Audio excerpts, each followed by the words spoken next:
A glass will break into fragments when dropped, but the pieces won't reassemble themselves, just as eggs won't reform after breaking. These are, of course, examples of the tendency of the universe to increase in entropy with time.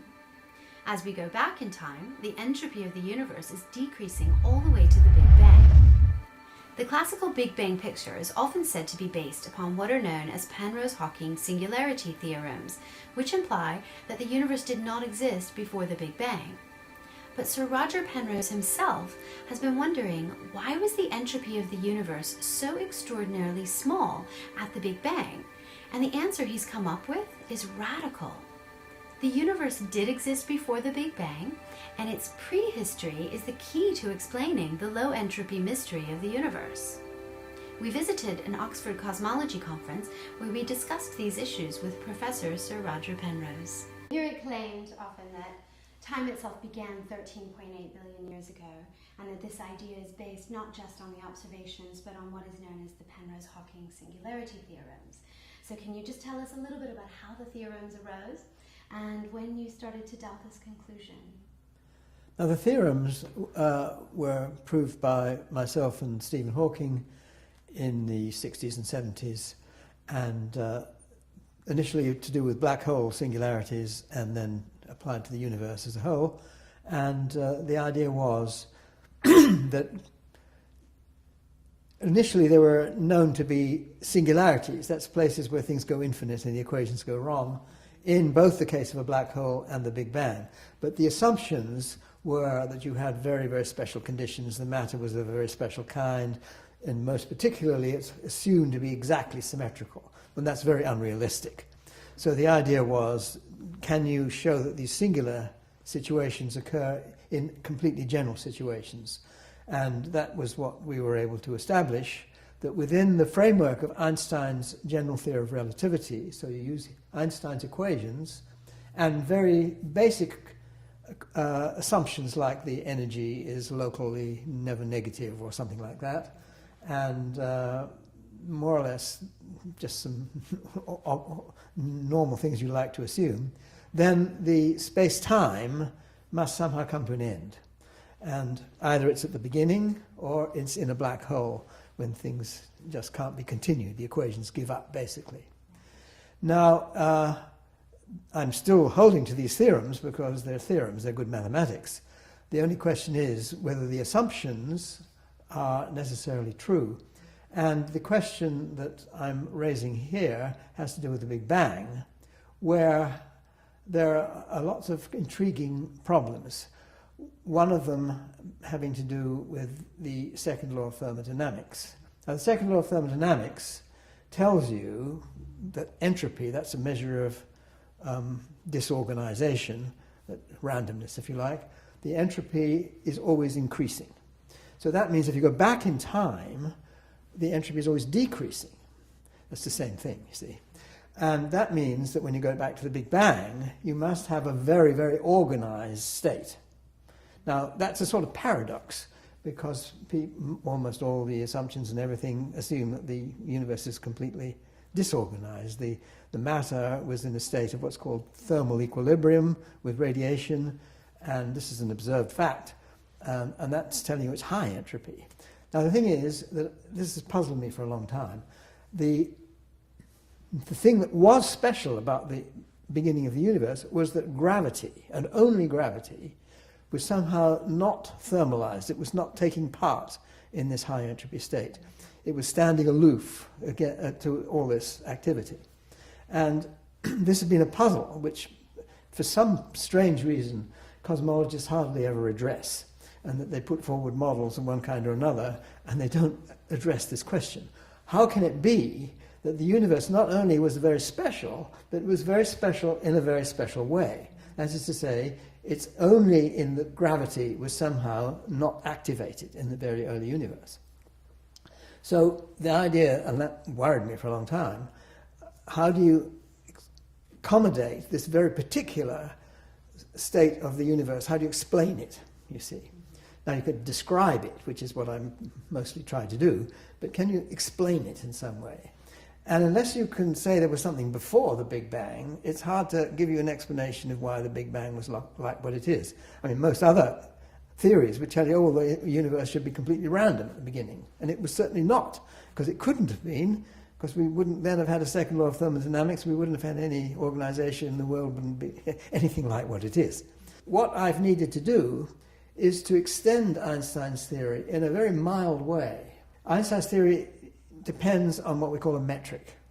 Now, the metric is usually talked about in terms of distances. You might have a ruler or something like that, and that determines a distance between points. But in space-time terms, it's much easier to talk about times. And in fact, even when people define distances, I mean, there's this meter rule which has been sitting in Paris for a long time, and that used to be the definition of a meter. That's lousy now. It's not nearly good enough. So the meter is now defined in terms of the time it would take, light would travel in such and such a fraction of a second, and this exact fraction of a second. So that's the definition of a meter, and that's nothing to do with it's approximately the meter rule in Paris, but the definition comes from time. Now, times are extremely precisely measured. And times, on the other hand, depend on clocks of one kind or another. And clocks, for some strange reason, always depend on mass. Now, you see, this basically comes from the two basic equations of physics of the 20th century. One is the famous Einstein's E equals mc squared, which tells you that energy and mass are equivalent. The other is Planck's, Max Planck's famous, almost equally famous, E equals h nu. Nu is a frequency, h is a constant, that's Planck's constant, E is the energy again. And that tells you energy and frequency are basically equivalent. So that tells you mass and frequency are equivalent. And the frequency is the ticking of a clock, if you like. So if you have a particle, it's an extremely precise clock, which ticks with this precision that is given by these two basic formulae. Now, when you have, at the very early universe, such enormous energies that the masses of particles have become irrelevant. Now, people will have heard about the Higgs particle recently, this wonderful discovery at the CERN accelerator. And this tells us that there was a certain time, roughly speaking, when mass started to come in. And that time is very, very early in the universe. It's a tiny fraction of a second. But at this very, very early time, that was when things became, sort of mass become relevant in the universe. And before that time, there wasn't any mass. Basically, there was no mass. And therefore, you don't have a notion of time. And therefore, you don't know how big things are. Big and small are essentially equivalent. The physics of the very early universe has this character. It's what we call conformally invariant. Conformal is the term which I'm going to use here. Conformal is a familiar concept in geometry. If you have a triangle, you see you can have a small triangle and a big triangle, and if they're the same shape, see the geometry is the same, but they're just bigger and smaller. They're equivalent under a scale change. Now, a lot of physics, and in fact I could say that all physics, as far as we know, apart from things which have to do with mass, and either that's the mass of particles or Einstein's general relativity, which in mass is the source of gravity, and so that's the key thing. So where you don't have mass, you don't have this scale. So very near the Big Bang, the universe didn't know how big it was, you see. So you have to extend Einstein's equations in such a way that they don't, what do they do when you don't worry about big and small? They're equivalent. Now when you do that, you find that the Big Bang isn't this horrible singularity, it's just a nice smooth surface. And it's that very nice sort of, you imagine a space, and it stops there, you see, with a nice smooth surface. So you might say, well, maybe there's something on the other side of that smooth surface.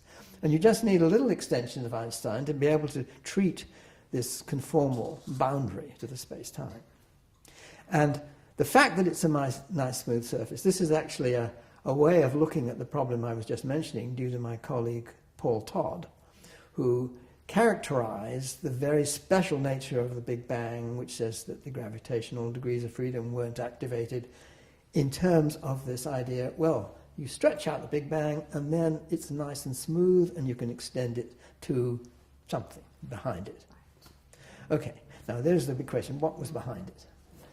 But you see, I would have normally said pretty well there's nothing behind it. You see, it's just that's just a nice way of characterizing. But it's very tempting to think, okay, if you can really extend it, and this is just using this mild extension of Einstein to something on the other side, what was the other side? Well, some people might say it was a contracting universe, you see, and it bounced. Well, that doesn't work because you've got the entropy is going up all the time from this very smooth, low entropy initial state. And if you go the other way, you say, well, it's gone down to this state. And this doesn't explain why it was this very special state. So the proposal that I put forward, what I call Conformal Cyclic Cosmology, or CCC, is that what was before was, well, now here's the second trick. You see, there are two tricks. These are mathematical tricks, but I'm trying to say they're really part of physics. The mathematical trick number one I just described, that is to say the Big Bang, to describe what it was like, you can stretch it out and it becomes a smooth boundary. Now the other trick is you go all the way out to infinity. Now that I'm talking about the future infinity, way, way in the distant future, when all life is exhausted and black holes, they finally evaporate away and disappear in about a googol years. That's 10 to the 100 years you need for the biggest black holes to go, maybe longer, depends how big they get. And after that, that's what I call the very boring universe. There's absolutely nothing of any interest going on. Now, you see, that was the sort of thing that set me off thinking, you know, it's a bit of a shame to have this. That's what we're in for, you see, this very boring universe. But then I thought, well, there's this other trick we've played around with for a long time, and that is to squash down infinity. Now, most of the stuff that will be around in this very late stages will be photons. And photons don't have any mass. They don't care. Big from small is completely equivalent. So that they don't know that the universe is that big. Right. So as far as the photons are concerned, again, you can apply this kind of trick. And future infinity is another nice smooth boundary. This actually comes about because of one of the recent fundamental observations in cosmology, which is that the accelerating expansion has been observed, which people refer to as being caused by some mysterious dark energy. I prefer to say it's simply Einstein's lambda term. In 1917, I think it was, Einstein suggested a modification to his original equations, which he suggested for not actually a good reason, but never mind. It was a very good suggestion, because it's the only thing you can do to his equations without ruining them. And he knew that. So he said, well, maybe there is this other term, this thing called lambda, the cosmological constant, which maybe is there. Now, if you have that term, his equations, and if this lambda thing is positive, then the future has this nice smooth character, which I knew from long ago. And that seems to fit against this Big Bang. So here's the crazy idea. And I used to say, you know, this is a crazy idea, more or less trying to prevent other people from saying it first. But the idea was that it's not so crazy, because the squashed down infinity is very like the stretched out Big Bang, extremely like it. And the idea is, okay, maybe that, but not our infinity, it has to be somebody else's. So there was what I call an eon. Our eon is the Big Bang to infinity, and there was another eon before us, according to this scheme, and its infinity, squashed down, is just our Big Bang stretched out, and they just fit. And this keeps on going one after the other. There are two features to this. One was the initial feature, which has to do with gravity, and how does the gravity get killed off? Well, that really depends on the technicalities of how gravity behaves under these conformal scalings. And what you see is that gravity, for some strange reason, behaves differently. There's a factor, the conformal factor, which is different between gravity and all the other fields. So that means that when you do this rescaling, suddenly the gravity is all killed off. And that, again, just comes out of the equations, that you can't help it. Entropy, if it's increasing all the time, you'd expect it should be increasing through all this scheme. And how can it be in each eon increasing, increasing, increasing, and then what's it doing in the next eon? How does it suddenly jump to zero? Well, now here, it depends on something which has worried me for quite a while, which has to do with black holes and what people refer to as the black hole entropy paradox. Now, that paradox is that somehow information seems to get lost in black holes. And in fact, Stephen Hawking put forward this in his original discussion of the entropy and temperature of black holes. And he said, yes, this information gets lost in black holes. Now, I think he was right. However, a lot of other physicists later on complained about this and somehow bullied Stephen into changing his mind. I don't know if that's what it was, but he did change his mind and came to the conclusion that he was wrong originally. Now, I think he was making a mistake the second time, that he was right originally, that information is lost. And when you look at the thing, it's sort of obvious that information gets lost. There's this singularity sitting there, sucking all this stuff into it, and it just goes away. And what do you do with it? Now, the key thing here is that it's not that the second law is ever violated. Now, this is a difficult thing to understand, but it's the definition of entropy, which you have to shift your ground. Whenever a black hole disappears, because it swallows information, that means that the definition you previously used for entropy has to be what we call renormalized. It has to be changed, and you subtract a huge amount coming from that black hole. It's not that the second law is ever violated, it always keeps on going the right way, but you change your mind about what you mean by the entropy. And that has to do with all the degrees of freedom that somehow the black hole swallows, and you throw those away, and suddenly it looks as though with your new definition, the entropy has come down. It's really gone up all the time, but you've now changed your mind of what the right definition is. And black holes, by an enormous factor, contain most of the entropy in the universe. And when this black holes evaporate away, according to Stephen, and I agree with that part of it, they do evaporate away, and that is in effect driven also by the second law. If you have the second law, they've got to evaporate away. If you've got a temperature, you've got an entropy, it's got to have a temperature. If it's got a temperature, then it radiates when the universe gets too cool for it, and then it disappears. So you're almost driven to that from the second law itself. But then you look at this and say, well, what do we actually mean by entropy? And what we mean by entropy involves all these degrees of freedom. And if you've lost some, it comes walloping down, you see, once you change your mind about what you mean by entropy. And by the time all the black holes have gone, the appropriate entropy measure has gone way down to what it will be for the next eon.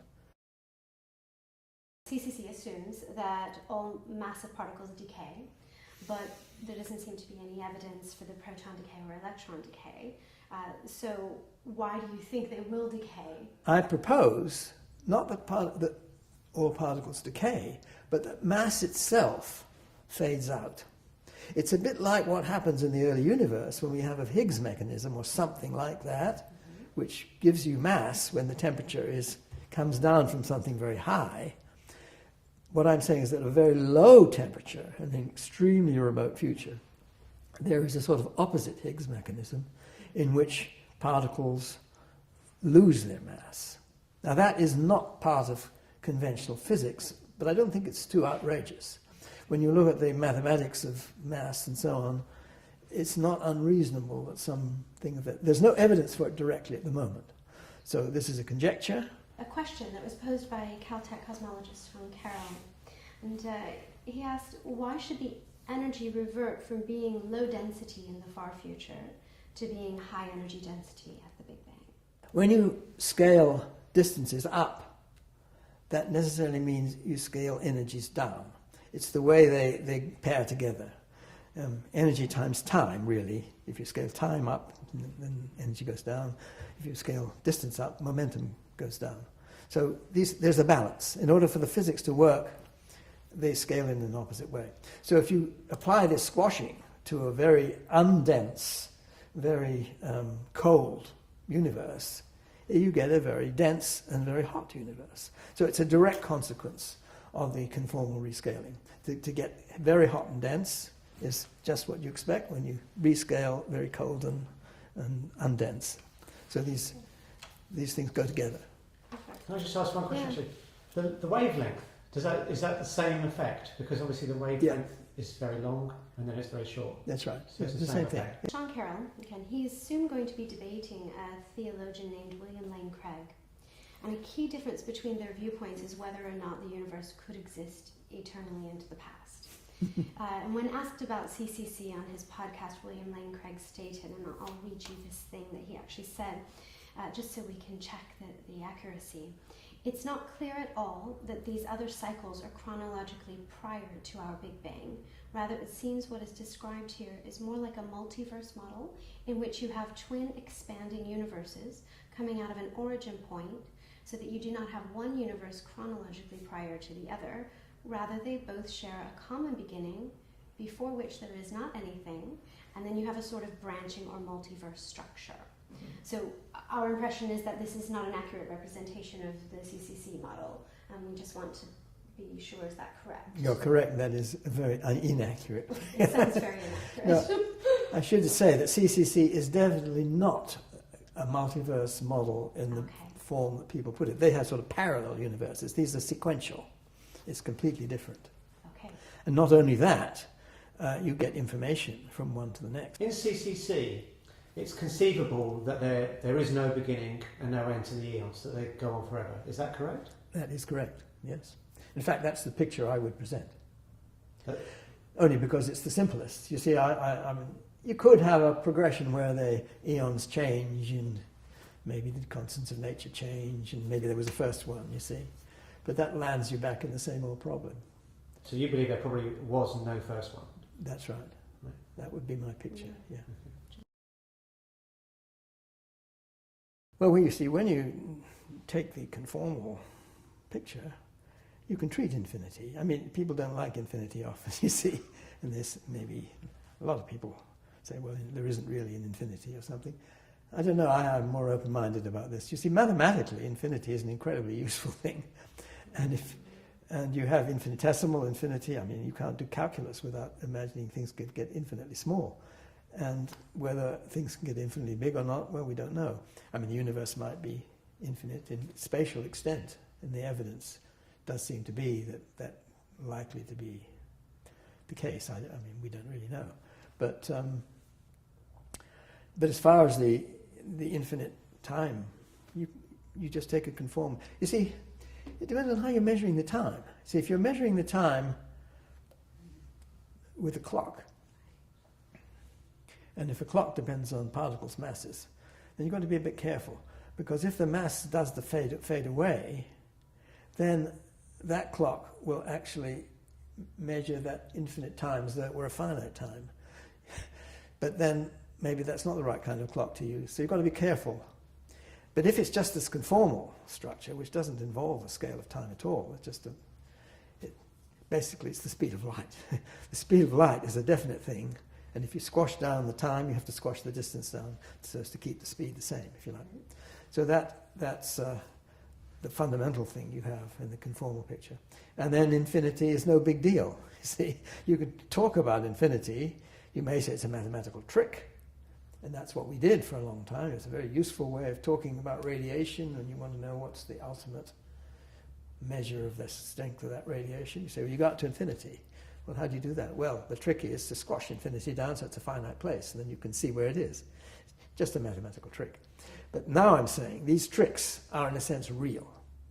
That is what the real world is doing. And so it's forgotten how to measure time in this mass way.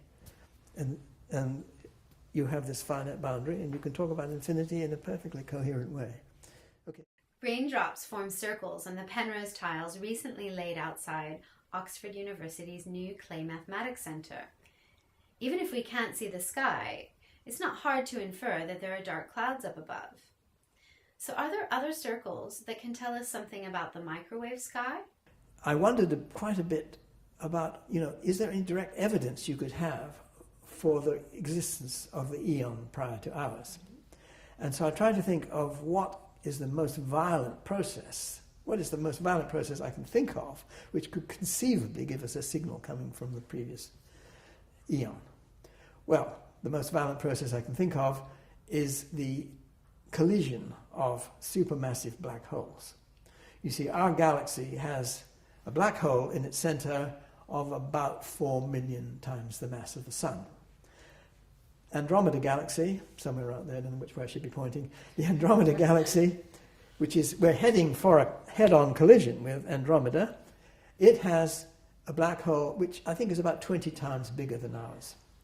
Now, when the galaxies collide, it won't be quite soon, I'm afraid. So, I mean, I'm glad to say. Well, I'd love to see it. Actually, it would be nice. Sorry night, right? It would be an impressive sight.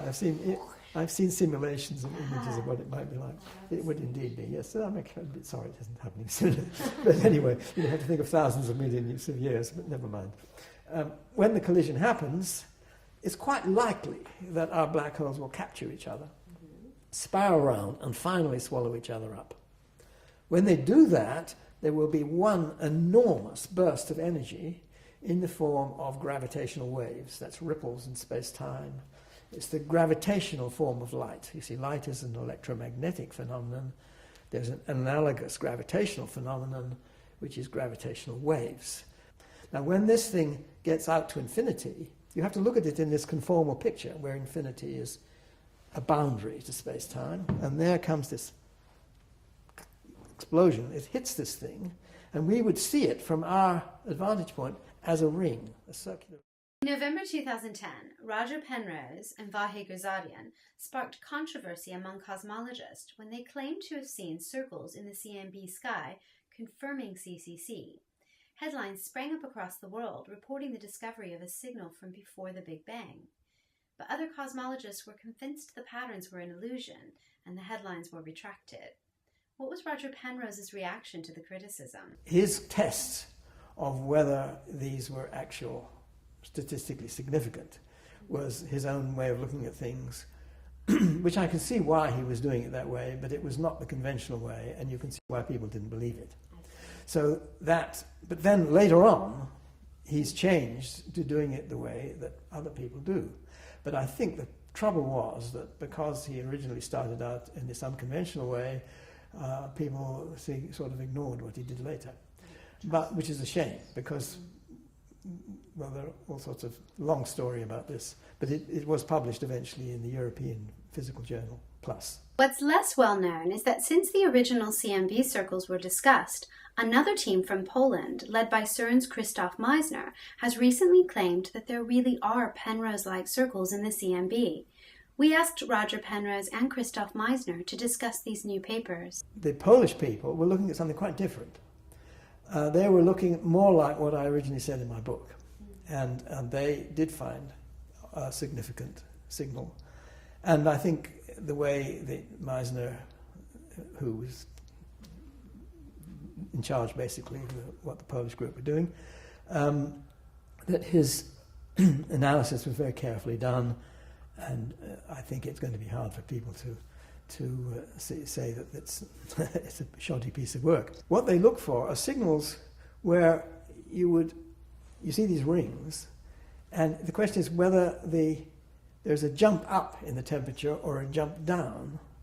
So it's a bit like having a wave which comes at you with a sharp leading edge, you see. And that's exactly what you'd expect from this scheme, because the sharp front is the impulse, gravitational impulse, changed into an effect on the initial dark matter material.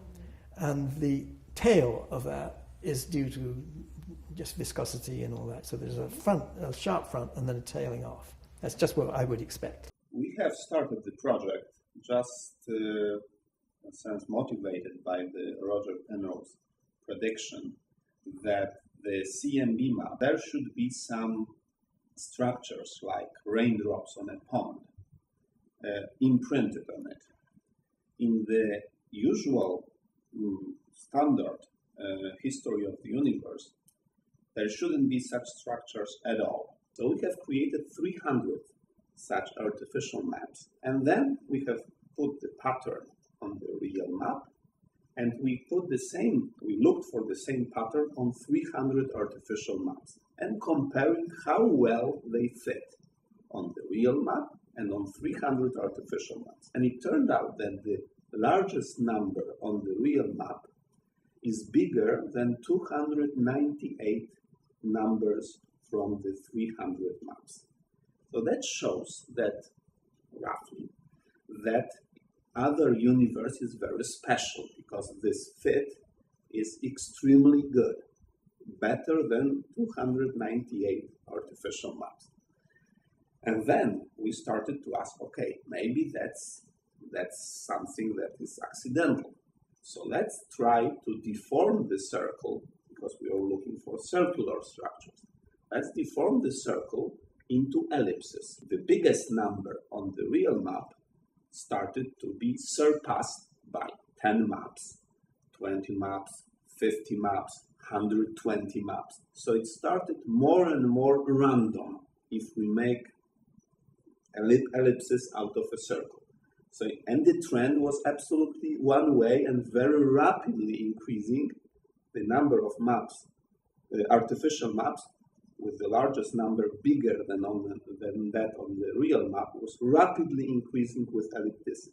So in a sense, circles are distinguished. Now we are trying to check whether some profile of the circle would fit even better. So that is surprising, very surprising, because the inflation as a type of explanation is accepted. If we see circles, we should replace probably inflation. The comparison of the circular and elliptic structures shows that the probability that the structures are not statistical fluctuations is the biggest for circles and decreases rapidly with increasing ellipticity. It is probably safe to say that if these findings are confirmed, present inflationary scenarios, with a possible exception of the pre-Big Bang cosmology, are essentially ruled out. The theory of inflation is said to solve many mysteries in cosmology, namely why the universe is so flat and so homogeneous, and how structures form. But CCC is an alternative to inflation. How does it solve these cosmological problems?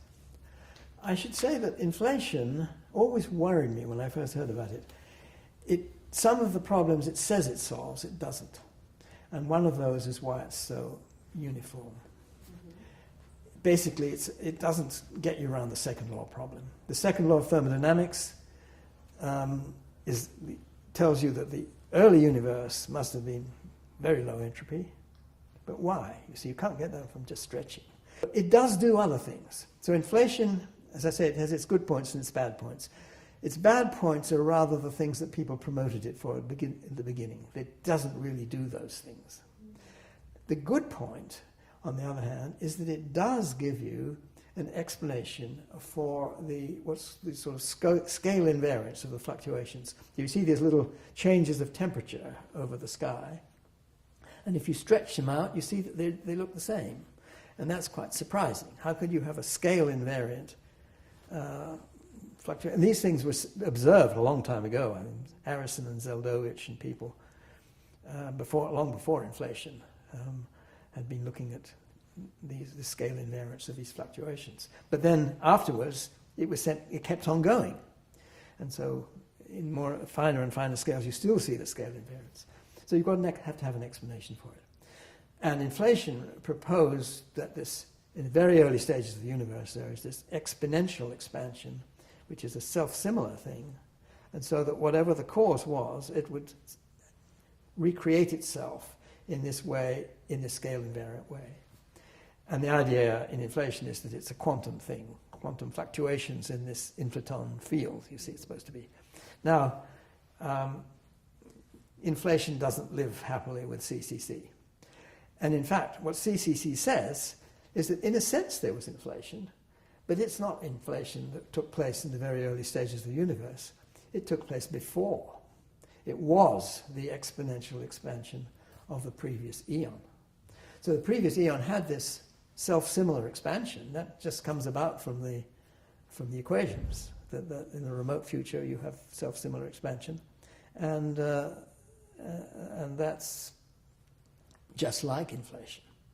So those good features of inflation, I'm claiming, although it needs more work, it needs people to look at carefully and to try and see there are a lot of features which come in. You have to predict what the remote, distant future of the universe will be like. what these black hole collisions, how frequently they happen, and all that sort of thing. There's a lot of work to be done in CCC, and up to this point there have been disappointingly few people seriously interested. I think the people thought it was a crazy idea, and I'm not going to get, my graduate student working on this, it's going to be suicide for him, you see. So I'm hoping that it'll pick up and that a lot more people will work on it. But I can sort of list some of the problems. Well, the first and most obvious one is get the mathematics a bit tighter, because there are still some uncertainties about how to do the mathematics of the crossover from one to the next. And in fact, my Pittsburgh colleague, Ted Newman, has his own way of doing things, which is a little bit different from mine. I'm not sure whether they're equivalent in another sense or whether they really are essentially different. We need to understand the particle physics better to tie in, well, with the Higgs mechanism and things like that, and the dying away of mass in the remote future. According to CCC, the main contribution to the temperature variations in the CMB, the cosmic microwave background, the main contribution will come from these black hole encounters. I mean, mainly because they can't think of anything else. And so that's going to be the major effect. And so therefore you ought to see these signals. So I don't know how surprised I am. I think I'm a bit surprised that people actually started to see. I was a little nervous about that. But they do seem to be seeing these signals. Now, but it needs to be much tighter to work out how strong the effects will be. Are they of the right scale? Do you get the scale invariance from it? Do you get the effects that inflation is used to explain? Do these come out of the scheme too? So there's a lot of astrophysics, there's a lot of very remote future galactic dynamics, there's a lot of understanding of production of gravitational waves from black hole encounters, how big do the black holes actually get, all sorts of things like that, which would enable you perhaps to get a good estimate of the size of this effect, which is missing at the moment. There was substantial work done in the 60s by Bondi and by Sachs and other people measuring how much energy is carried by gravitational waves, and very good piece of work. Lots of people contributed, but Bondi and Sachs originally. And this gave you a beautiful formula to tell you the energy carried away by radiation. That doesn't work when you have an infinity, which is what I call space-like. That is the case when you have a positive cosmological constant, or dark energy. You've got to do it all over again. And there are interesting problems which haven't been properly addressed. The idea that space and time began 13.8 billion years ago with the Big Bang is increasingly being challenged. Now, it's worth noting that while Roger Penrose is one of these challengers, he also happened to be one of the authors of that standard picture. During the conference, when asked if anyone wanted to defend the standard picture of cosmology, not a single scientist responded. Now, while many of them might have agreed that there's something before the Big Bang, they did not agree as to what. So we'll leave the final words to conference panelist Ted Newman, the 2011 Einstein Prize winner for his contribution to theoretical relativity. Now, I'm not going to tell you that I have 100% belief in Roger's CCC. I do not have 100% belief in Roger. But if I try to take the ratio of the most likely of all the scenarios I've ever heard that are in existence now or that I've ever heard of in the past, I take the ratio of the likelihood of Roger's CCC over any of the others, I would say that it's a number that's approaching infinity.